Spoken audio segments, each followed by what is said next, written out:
Hello, it's HardReset, and today I'm gonna show you how to clean the dustbin in Philips HomeRun 7000.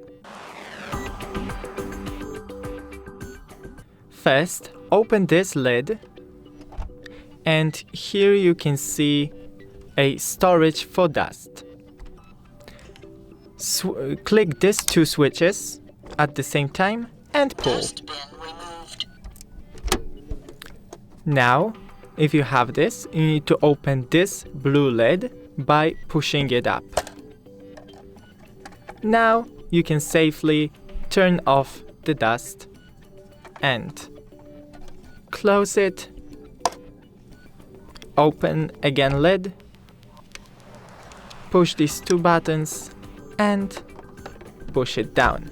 Dustbin installed. That's it. Don't forget to leave a like and see you in the next one.